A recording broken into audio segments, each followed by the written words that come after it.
ఇలాంటి పని చేయడానికి సిగ్గులేదు. ఛీ, నా పరువు మొత్తం తీసేశావు కదే. అందరి ముందు నన్ను తలెత్తించుకునేలా చేశావు. రావులో చెప్తాను. లోపల నీ గురించి డిస్కషన్ జరుగుతుంటే నువ్వు ఇక్కడ ఏం చేస్తున్నావు? నా గురించా? పద. సార్ నువ్వు వెళ్ళినా వస్తా. నువ్వు మాట్లాడుకో. సార్ సార్ ఏం సార్ ఈ ఆవేశం? ఆవేశపడకుండా ఏం చేయమంటావు? పెళ్లి కాకుండానే తల్లైంది. చెల్లెమ్మ ప్రెగ్నెంట్ అనే ముచ్చట గా భరత్కి తెలియకుండా మేనేజ్ చేసి మ్యారేజ్ చేద్దామే. బా ఏంటిది ఇంత మోసం చేస్తావా? అరే చెల్లెమ్మకు పెళ్లి కాలేదు కదరా భయ్. ఇల్లు మొత్తం దోచుకెళ్ళిన తర్వాత ఇంటికి తాళం వేస్తే ఉపయోగమే ఉంటుంది? నేను పెళ్లి చేసుకోను.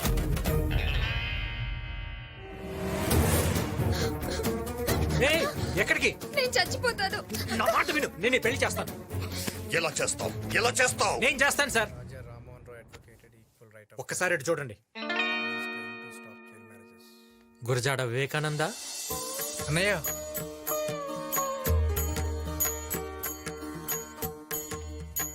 నా తమ్ముడికి ఆదర్శ భావాలు ఎక్కువ. ఆడవాళ్ళంటే అపారమైన గౌరవం. నేనంటే చాలా ఇష్టం. ఒక అన్నగా అడుగుతున్నాను, నువ్వు ఈ అమ్మాయిని పెళ్లి చేసుకుంటావా? నువ్వు అడిగితే నా ప్రాణమైన ఇస్తా అన్నయ్య. థ్యాంక్స్ రా.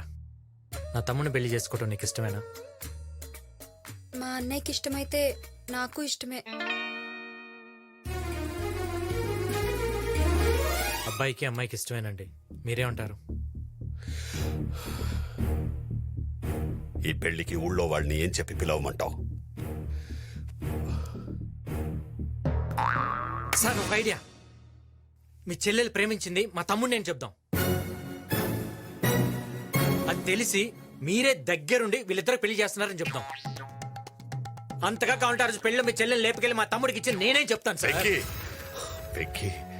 ఏం సార్ మీకోసం ఆ మాత్రం చేయలేనా? అనా గీ ఎంకి చెప్పే ప్లానింగ్ జబర్దస్త్గుంది. అవును, అందరికి ఇలాగే చెప్తాం. ముందు వాడికి చెప్పండి సార్. చెప్పేట్రా. ఏంటి సార్? నా చెల్లి ప్రేమించింది ఎవరినో తెలుసా? ఎవరు సార్? ఈ కుర్రాడిని. సార్ నా చెల్లిని పెళ్లి మండపం నుంచి తీసుకెళ్ళింది ఎవరో తెలుసా? ఎవరు సార్? వెంకీయే. సార్ సార్ ఇదే సార్ జరిగింది, ఇదే కదా సార్? ఊళ్ళో ఎవరు అడిగినా ఇదే స్టోరీ చెప్పు. స్టోరీయా? స్టోరీ ఏంటి సార్? ఈ కన్ఫ్యూజన్ ఏంటి సార్? తీసుకోండి. నేను నీకంతా వివరంగా జరిగింది ఇదే అయినప్పుడు మళ్ళీ స్టోరీ ఎట్లా అవుతుంది సార్? ఏంటి సార్? సిప్పి. ఏం జరుగుతుందిరా? ఆ బాబ్జీ గారి పెద్ద చెల్లెలు ప్రెగ్నెంట్ అని డ్రామా ఆడి ఆనంద్ గారితో మ్యారేజ్ సెట్ చేశా. ఆల్రెడీ వాళ్ళిద్దరు పెళ్ళిందిగా. అది నీకు నాకు తెలుసు, వాడికి తెలియదు కదా. ఒరే నీకు తల్లోనే కాదురా, బాడీ అంతా బ్రెయిన్. ఏదో ఆ దేవుడిచ్చిన వరం. అబ్బా అబ్బా. సార్ సిప్పి కూడా ఓకే. Very good. ప్రాబ్లమ్స్ అన్ని సాల్వ్ అయినాయి కాబట్టి సిప్పి మనందరికీ డాన్స్ పార్టీ ఇస్తాడంట సార్. ఏం సిప్పి? ఇష్టంతో పెళ్లి చేసుకుందాం. దేవుడి దయ వల్ల అంతా మనం అనుకున్నట్టే జరిగింది. రే, మీ పెళ్ళైనా వాళ్ళ అన్నయ్యని మోసం చేయకుండా చేసుకోండిరా. దానికి ఏదో ప్లాన్ వేస్తాలే. ఈ ప్లాన్లే మరొద్దనేది. వెంకీ, చాలా థ్యాంక్స్. దేనికి సార్? మేము మీ ఇంటికి రావడం వల్ల, నువ్వు మా లైఫ్ లోకి రావడం వల్ల మాకంతా మంచి జరిగింది. ఇందులో నేను చేసిందే ఉంది సార్. నా చెల్లి పెళ్లి నా చేతుల మీదుగా జరిగదేమో అని బాధపడ్డాను. అది ఇప్పుడు నీ వల్లే జరిగింది. నాకింతకన్నా ఏం కావాలి? బావా నేను తిరిగి వెళ్ళిపోతున్నా. భరత్, ఎక్కడికి? అమెరికాలో హ్యాపీగా ఉన్నాండి. ఇలాంటి మంచి కుటుంబంలో అల్లుడవుతున్నాను తెలిసి ఇల్లరికం కొప్పుకొని వచ్చాను. నువ్వు చెప్పిన దానికల్లా గంగిరేదులా తలూపాను. ఇప్పుడు నా పరిస్థితి ఏంటి బావా? అవును, నిజమే. నేను చెప్పిన ప్రతి దానికి తలదించుకున్నా.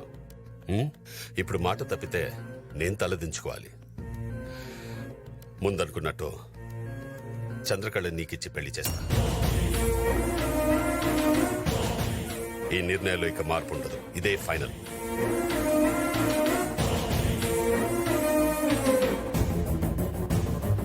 ఈ పెళ్లి మాత్రం మా ఇష్టదైవం శ్రీశైలం మల్లికార్జున స్వామి వారి ఆశీస్సులతో చేస్తాను. రేపే ప్రయాణం. నువ్వు చాలా లక్కీ భరత్. ఎందుకు? అక్క మిస్ అయినా చెల్లి దొరికింది. వన్ సెకండ్, నా పర్స్ మర్చిపోయాను లోపల. I'll be back. 1 minute. Okay. 1 minute. Bill నేను కడితే పరిస్థితి మర్చిపోవటం ఏంటి? ఇలాంటి అనవసరమైన విషయాలు మాత్రం పట్టించుకుంటావు. మన పెళ్లి గురించి అసలు నీకు టెన్షనే లేదు. ఒక పక్కన రేపు పెళ్ళని నేను ఎంత టెన్షన్ పడుతున్నానో తెలుసా? Cool cool. టెన్షన్ ఎందుకు చందు? ఇంకా 24 hours టైం ఉంది. అయినా ప్రాబ్లం పీక్స్ లో ఉన్నప్పుడే నా బ్రెయిన్ షార్ప్ గా పనిచేస్తుంది. ఏదో ఒకటి ప్లాన్ చేస్తా కదా. ఈ ప్లాన్లు అవి వేసే బదులు ఆ భరత్ గాని నువ్వే వేసేస్తే మనకి లైన్ క్లియర్ అయిపోద్దిగా.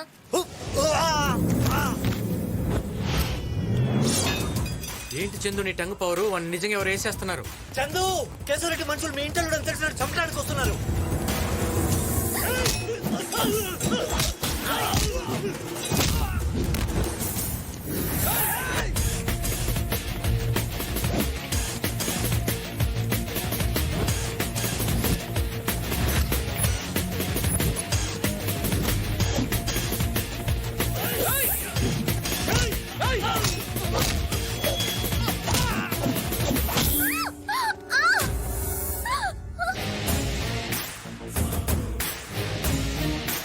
మీరు వెళ్ళి కార్లో కూర్చోండి.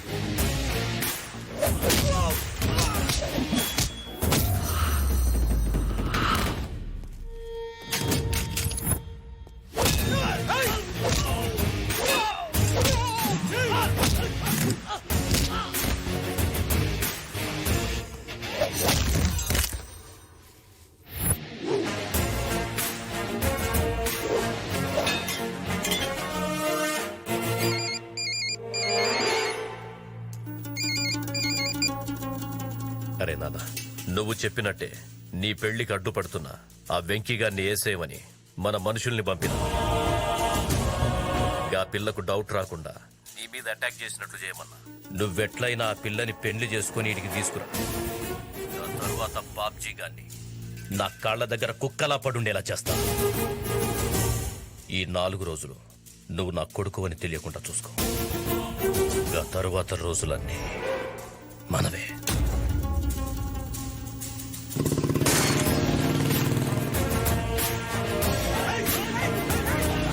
ఎవడ్రా వాడు?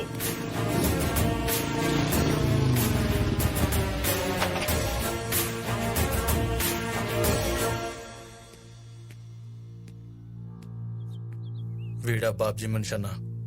రై ఏసేండ్రా.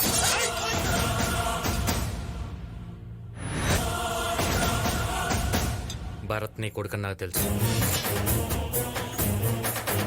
ఏయ్, వదిలేండి.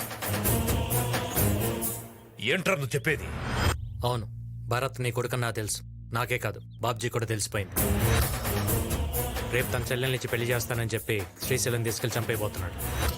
నువ్వు చెప్పేది నేను ఎట్లా నమ్మాలి? కావాలంటే ఫోన్ చేసి కనుక్కో.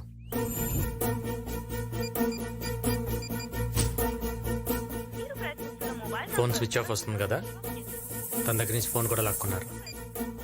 సో వాడిని ఇప్పుడు సేవ్ చేయటం మీ చేతిలోనే ఉంది.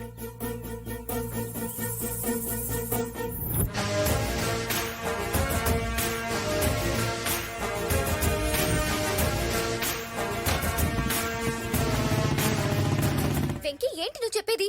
ఆ భరత్ కేశవరెడ్డి కొడుకా? అవును. పద, ఈ విషయం అన్నయ్యకి చెప్దాం. ఇంక ఈ పెళ్లి జరగదు.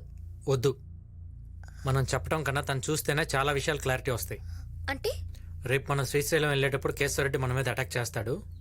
ఈ కథకి ఎండింగ్ అక్కడిస్తా.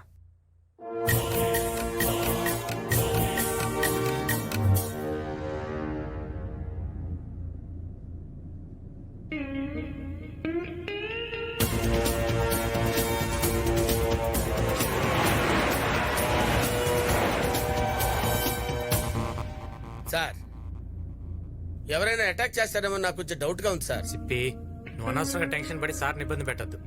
మా ఇబ్బందులు ఎవడు పట్టించుకుంటాడు సార్?